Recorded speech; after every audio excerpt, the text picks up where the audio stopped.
Hello everybody, today's date is Saturday, January 28th, 2023. First update of the year, we're ready to go. I have an absolutely insane selection of movies here. I got a fresh cut this morning, shout out to my barber Gary. Let's get right into this. Hope you all had a lovely new year, holiday season. January is always a very quiet, subdued month. Everyone's kind of in reset mode, everything's kind of gloomy, so what better way to spend the time than to just catch up with some movies. A lot of these were gifts, a lot of these were sent to me by friends for the holidays, some of which I bought with gift cards and stuff for Christmas. So here we go. The first one, Jackson and Levi got me, and this was one that was on my wish list. I was curious about, and I never really heard of it until relatively recently, and that is the 1992 British mock-you TV special, Ghostwatch, which has one hell of a release. They got this book and storyboard, script. If you're a fan of Ghostwatch, this 101 Films release has you absolutely loaded with content. But basically, if you don't know what Ghostwatch is, it's one of the first found footage style mockumentary specials of its kind. It's basically the H.G. Wells War of the Worlds thing for the 90s, where it was a fake film disguised to look like a live news broadcast with actual BBC anchors and employees. And everyone tuned in on Halloween night and thought they were witnessing real poltergeist activity live on camera. And they do I wish I could have been alive in 1992 to witness this firsthand. Because obviously I'm watching it in 2023 with a very jaded mind, which shows like Ghost Adventures, Ghost Hunters, all these paranormal shows out. So you watch this by today's standards, you're like, people were really fooled by this? But even then, I think they do it really well. The child actors, because there's daughters that live in this house, they do really well and are very convincing. The actress playing the mom. Most of them are real people in the news studio, sans the lady that's playing she's like a psychic, medium, paranormal, clairvoyant. And it all comes together really well. There's not really a making of documentary, but there's a documentary on there where they all talk about the process of how this went, and it was just a really fascinating watch as a horror fan and as someone who, I admit, is a fan of watching those paranormal shows. If anyone remembers this one from a few years ago called Ghost Brothers, that one was absolutely hilarious. This was a great watch, and I'm very glad I finally got around to checking out Ghostwatch. I think a lot more people in the U.S. need to keep this on their radar for Halloween time.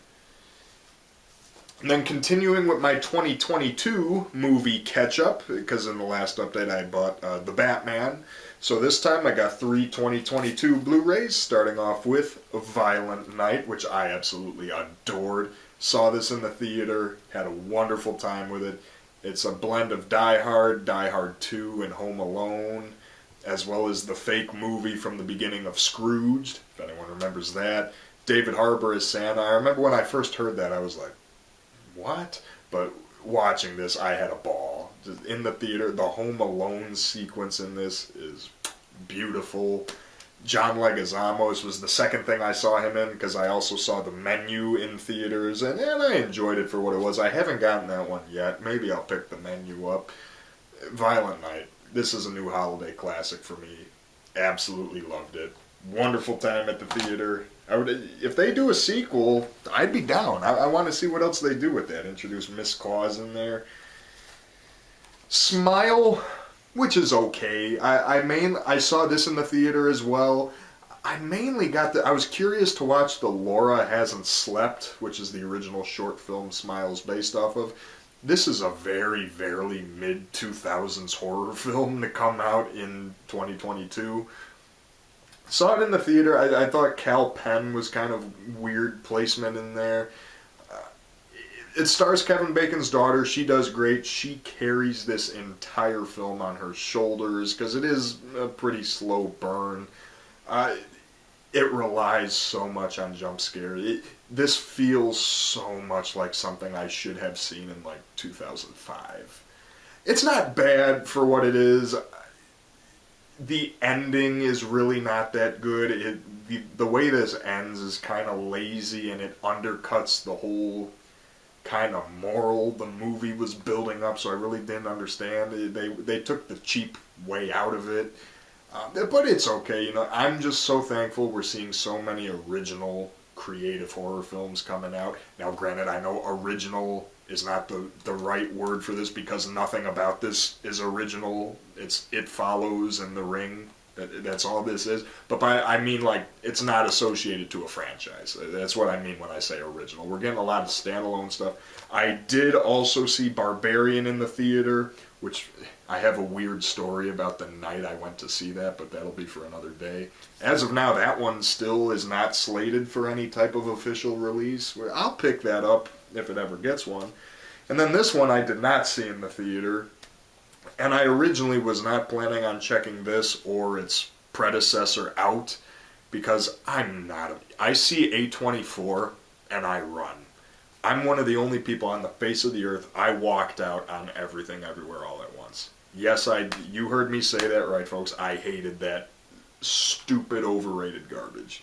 So I see A24, I'm like, oh no. But being a horror fan, there was a film, and then this is its prequel that was on everyone's best of the year list. And these are people that generally share the same views as me, so I'm like, okay, if they really like this, then, you know, there must be something to it. So I'm kind of going out of order because I have not seen the main film yet. I started with the prequel, and that is Pearl. This and X, which I still need to watch, so whenever I do the next update, you're probably going to see X in that one. But I started with Pearl. I figured it's the prequel, so I'm like, well, going in terms of the story, and it's because Target did not have X, they only had this, but I'm like, screw it, let me go for it. Does the A24-ness still show? Yes, there's definitely still that A24 artistic flair to it with the weird kind of split-screen editing of the ending. There's a scene where she fucks a scarecrow. So, I mean, there you go, A24 right there. But above and beyond, I actually did enjoy this movie. It's very different. I was really drawn in by seeing this very I don't even know if I would call this horror. It's like a psychological drama thriller.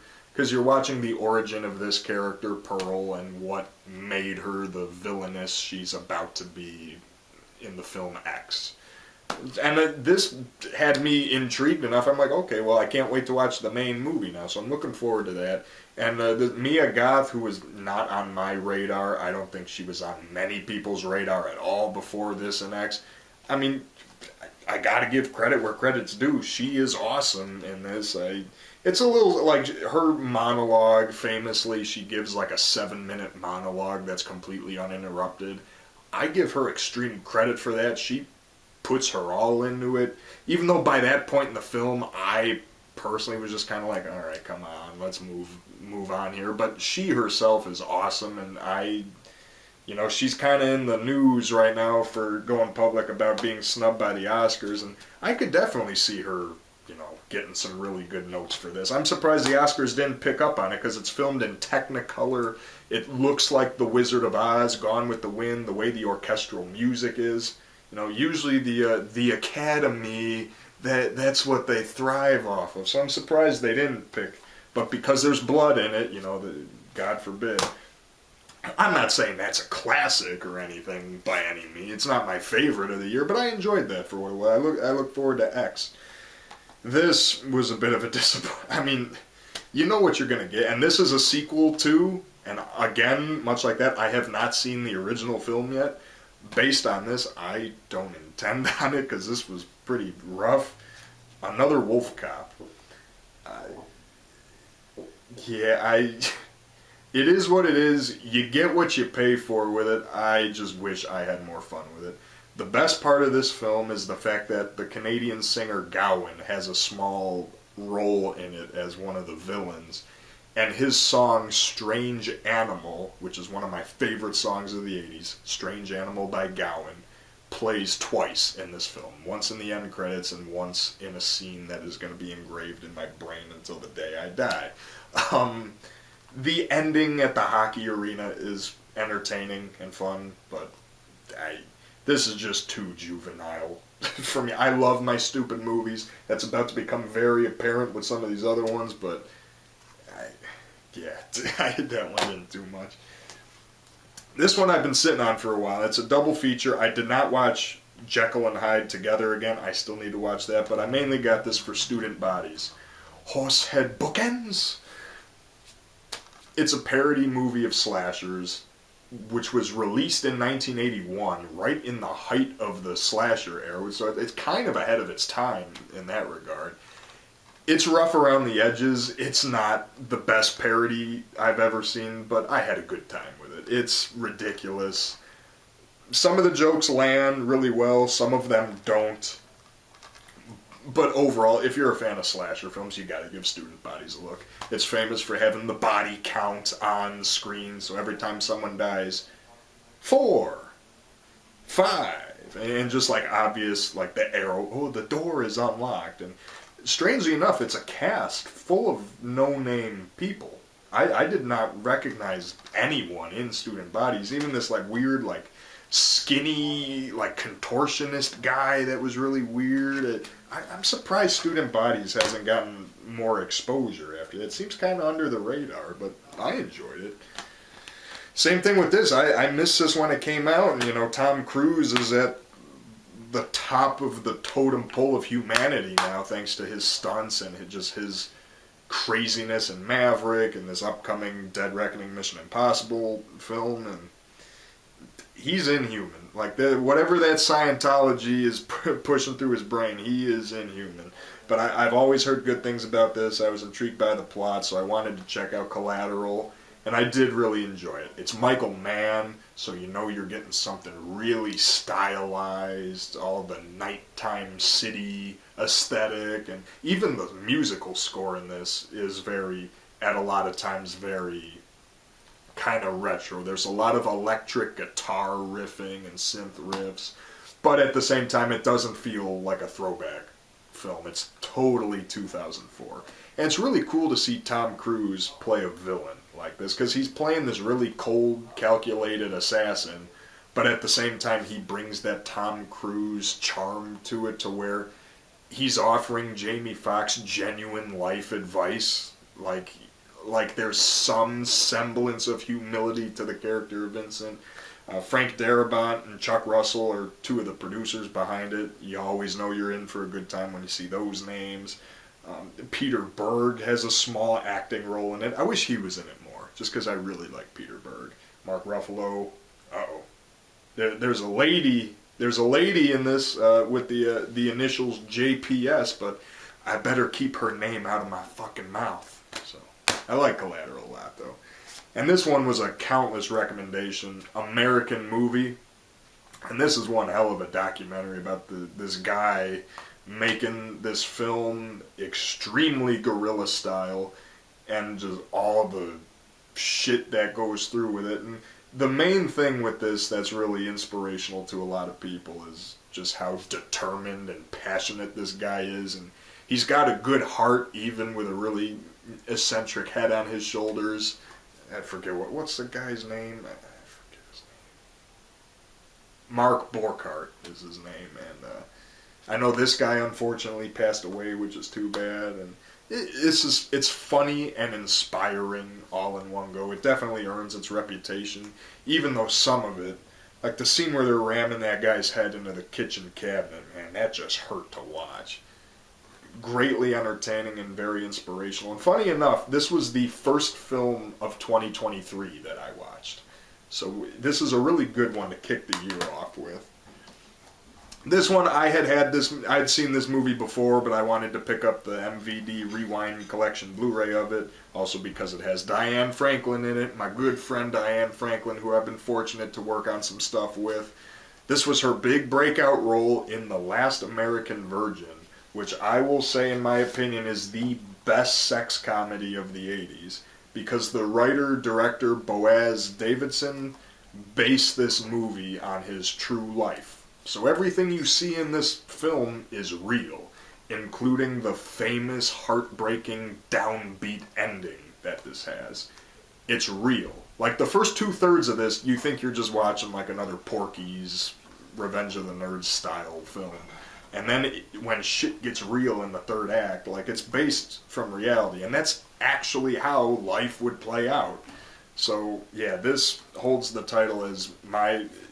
I'm not a huge fan of that subgenre. I love old comedies, like Fast Times at Ridgemont High, the classic, but this, to me, is the best of that kind just because of how real it is, because that's actually what happened to the writer-director. And this has, interview with Diane on there, interview with Lawrence Moneson, cinematographer Boaz Davidson. So nice to have a good Blu-ray release. I love the old MGM VH MVD Rewind collection. Always does a great job with this. I've got a few of the release. Eric is a really cool guy when it comes to that, so really like that.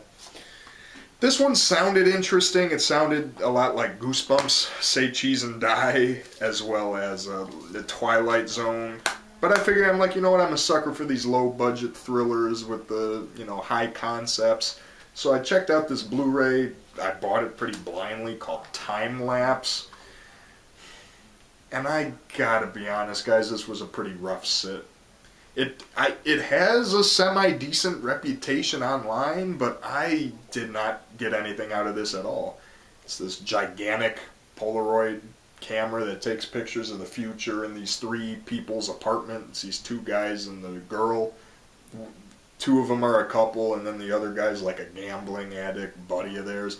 All three of the lead characters in this are three of the most unlikable, bland lead characters. The movie itself is bland. Most of it just takes place in this one apartment, and there's elements to it I like, but overall it gets way too complicated by the end. That's why I'm really mixed on these time travel alternate. They always get so convoluted and confusing. Like, how are they doing this in the future if they haven't gotten the picture yet? See, that's what this type of thing is, man. I thought this could be like a cool Twilight Zone, and it has that kind of vibe if you still want to give it out, but mainly just the three main characters and there's this whole subplot with the mob trying to collect money for the horse betting, and it just... Time Lapse didn't do anything for me. But the one that really didn't do anything for me was this thing. I never heard of this before. I picked it up. It was a couple dollars. I'm like, David Arquette, Luke Wilson, with a plot that sounds like Frankenhooker meets Trick or Treat 86?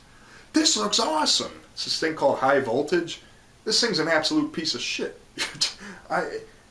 Girl gets struck by lightning while safely in a car, and now she's an undead female rock star electrocuting her way to the top of the charts. That sounds awesome. Holy shit, does this suck? David Arquette, Luke Wilson, what are you doing? This is terrible. That has such an amazing 80s kind of plot. How do you screw it up so bad? This sucks. Yeah. This was terrible. I'm trying to upgrade mostly to all Blu-ray if I can. So I'm gradually going through trying to upgrade a lot of my collection to Blu-ray, but I still got some DVDs. A lot of these were sent to me. And let's be real, there's still so much that is not on Blu-ray, and because of streaming rights and all that stuff, probably never will. But, so, now the DVD section of this update, we've got for the Gary Busey collection, Silver Bullet, Stephen King. Again, I had been familiar with this one before. This one's not a total new first-time watch for me. Gary Busey as Drunk Uncle Red, fighting a werewolf. Corey Haim in a wheelchair. Gotta love it. All the Stephen King movies have such a similar vibe, similar small-town feel to them. I'm not the biggest Stephen King guy. I do need to get that out of the way right now. But for what it is, this is some of the effects, like when you see the werewolf costume and stuff, it's a little campy by today's standards, but again, this is 85, so, what can you do about it? But no, Silver Bullet I don't think needs too much introduction. It's for the Gary Busey collection, so bam, Uncle Red, like a virgin on prom night. And then out of everything I'm showing in this update, this is probably my #1 favorite film of this entire update. And I got this as a Christmas gift from my mom. And it has everything going for it. It has a very intriguing premise. It has a director that I love in Rennie Harlan. It's written by Wayne Kramer, who did Running Scared with Paul Walker, that I love. A cast that includes Val Kilmer, Christian Slater, LL Cool J, Johnny Lee Miller from Hackers, Patricia Velasquez, who I remember her when she was on The Celebrity Apprentice years back. And I love these just murder mystery early 2000s unique slasher films. And a film that is not on Blu-ray, but I loved it. This might be my favorite thing in this whole update, and it's Mindhunters. Oh. See, I love the movie so much, I got so excited I almost kicked my tripod over. Mindhunters is awesome. I love this, and this is gonna sound like pure hogwash, but this might even be my favorite Rennie Harlan film. The atmosphere of this is so strong from the get-go. It's a murder mystery. I always love those. And the atmosphere is so strong from the get-go. It is so early 2000s. This entire film is like you're watching a CSI show, which I love that vibe, mixed with Saw and Final Destination and Agatha Christie, and so you've got all these things in the one, and I just loved it. The setting on this abandoned island town, all these mannequins. Christian Slater, he's always reliable in movies like this. LL Cool J does a really good job as the lead. Val Kilmer, he's not in it too much, but when he's there, he's doing his perfect cocky-ass Val Kilmer smug attitude. The entire cast, because the thing with this is that there really isn't any main character. These 8 or 9 people, they're all the focus of the film until one by one they each start getting killed off in these crazy ways that I was not expecting. There's a liquid nitrogen kill, there's a cigarette kill, there's an awesome suspenseful scene involving one of the characters that's in a wheelchair. Yeah, guy, I love this. I think it's criminal that this doesn't have a Blu-ray yet. I really hope it does. Maybe they could give it one and even throw some of the deleted scenes on there that are not on this DVD. There's features on here, but not the deleted scenes.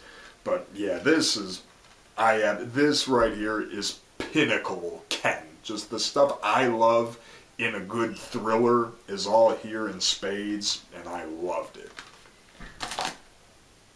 And then this one was another big recommendation that was always thrown at me, so I was very excited to finally check out. Again, an amazing cat. Roy Scheider, Daniel Stern, Malcolm McDowell, Warren Oates, Candy Clark. It's just awesome people. It's Blue Thunder. And great early 80s. See, the early 80s were so fun for these early tech things. So this came out in the era of Tron and War Games and Cloak and Dagger. So it has, even though this is about like a really advanced military helicopter, it still has that computer, cyber, early 80s feel to it that I love. And it's just a wildly entertaining film. The only issue I had, there's a character that acts as a hitman for Malcolm McDowell in this film. He's responsible for one of our main characters' deaths when he runs them over with a car. We never see that character get their comeuppance. That's my only gripe with this. Outside of that, though, it's great. Just look up the score to this. The musical score to this is out of this world. So, yeah. Great time. And now this, I am very excited to talk about because I do not know a single other human being on the planet who has ever even heard of this. I love my funny bad movies. And I think I just found the new gold standard. I don't know if anyone has ever heard of this, but it's called Hustle and Heat from 2003, aka Ride or Die. This is the hardest I have laughed at anything in years. This is an absolute treasure trove of bullshit. If you like bad movies that you can laugh at and rip on, get out there ASAP and get on this. There's a gun that turns people gay when they've been shot with it. There is death by C4 explosive tampon. Vivica Fox plays the Q of this movie, where she is the gadget maker who is a pyromaniac, and there's lots of references to the Jeffersons for no reason. Everything about this is just absolute bullshit, and I loved every second of it. Bad movie classic right there. I loved it. And this was a comedy from the early 2000s. I had never heard of this one. Again, the cast kind of sold me. I'm like, okay, Liv Tyler, Matt Dillon, John Goodman, Paul Reiser, Michael Douglas, Andrew Dice Clay. The Dice Man's in it. Always got to give credit where credit's due when the Dice Man shows up in something.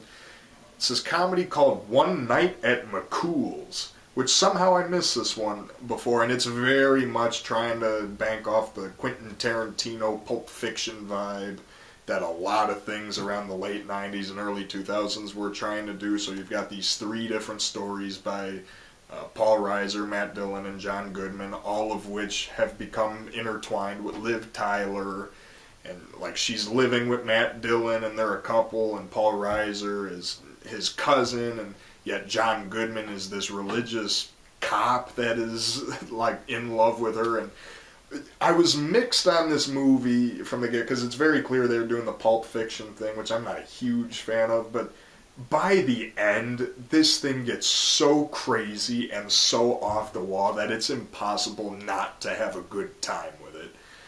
I will never hear the song YMCA the same way ever again, and because that song is so overplayed, it's all for the better, because now I could just attach it to this. And I will also say the ending shot of this movie, while it is very abrupt, might be one of the greatest closing shots I've ever seen. So, yeah, it's an obscure, it's not perfect, but it gets so crazy and so wild by the end that it's almost impossible not to have a good time. Like, because it's kind of dramatic, there's a lot of sadder moments when it builds up, but then the release at the end is just awesome. Like I said, YMCA and the Village People. And then growing up with my dad, all the car stuff, you guys know I'm a huge Hal Needham, Burt Reynolds fan. Cannonball Run, Smokey and the Bandit, Hooper, all of them. There was only one that I didn't have, so I finally got the last one with Stroker Ace. And I know this one does not have a good reputation online. It's nowhere near the level of Smokey or Cannonball, but you know, I'm biased. My dad used to be a race car driver in the 80s and 90s, so I grew up as a kid a lot around racetracks and stuff. So this is peak nostalgia for me. It brings me back to my childhood. And above all, I had a lot of fun with the movie. It's not on the level of the other ones, but there's enough to it if you know anything about the world of racing and the world of what it's like to deal with sponsors. This is a great satire of it. It's got some very funny moments in there. The trademark Hal Needham bar fight in there is great. The blooper reel at the end. It's not for everyone, but if you like the Hal Needham, Burt Reynolds stuff, it's an essential watch. You know, it's the fastest chicken in the South. This one was sent to me. It was a gift by my good friend Ryan in Florida, so thank you, Ryan. He found this at the Dollar Tree, knew nothing about it, and he figured he'd send it my way. So I'm like, oh, thank you. It's Under the Bed. I don't know if this was like a Shudder movie. I'm not sure what the studio behind this is, Under the Bed, but I had never heard of it. Given that it came from Dollar Tree, my expectations were pretty low. I didn't know anyone in the cast. So, but I read the plot. I'm like, okay, that actually sounds like it could be kind of fun. So I went in with kind of low expectations, and to tell you the truth, this really is not that bad. I actually kind of like it. The problem is there needed to be more that happened in the first hour. Because it's this, trying to be like a throwback kind of movie, 80s, 90s kid horror film about there's a monster under the bed and these two brothers have to fight it. And I like the dynamic of the brothers, that they're really close. Like, it's not like they're fighting or the older one's a dick. Like, no, these brothers genuinely care about each other, which I think was a good move. The biggest weak spot of the cast is their dad, who the actor playing him is not that good, and the character is just written to be such an asshole that you really don't get behind it. Like I said, in the first hour, they do a really good job developing the characters, but there needed to be one additional scare moment. Like maybe if they had a dog or something that got pulled under the bed. Or there needed to be another moment like that in the first hour. That said, when you get to like the last 20, 25 minutes of this, it goes from 0 to 100 really quick, and all of a sudden it gets really gory and really brutally violent, which was almost kind of a tonal whiplash from the first half, but it was really cool though. And even though the low budget does start to show by the end, where they enter the world of this monster under the bed, and yeah, you could tell it doesn't look that great. But the heart was in the right place. For the most part, I actually enjoyed this one. Despite those shortcomings I kind of talked about, it was actually a decent watch. I didn't mind this one. So Ryan, this was a very pleasant surprise, and I'm happy to have it in my collection. I never would have heard about that otherwise, so why not? 2 left. For the Paul Walker collection, we've got Inspired by a True Story, 8 Below. I remember seeing a trailer to this one all the time as a kid. It's a Disney movie. It's such a sad story too. Like, if you like animals, you like dogs, and it's nice seeing Paul Walker in there. It's just, man, I remember when this first came out. It's just kind of a heavy one, but got to get it for the Paul Walker collection. I'm getting there. Every update it's Gary Busey and Paul Walker. So we got Silver Bullet, got 8 Below. And this has been an interesting update where I have a lot of non-movies. They had Ghostwatch, American Movie, and now we have this one, which this was a complete blind purchase. I knew nothing about this going in.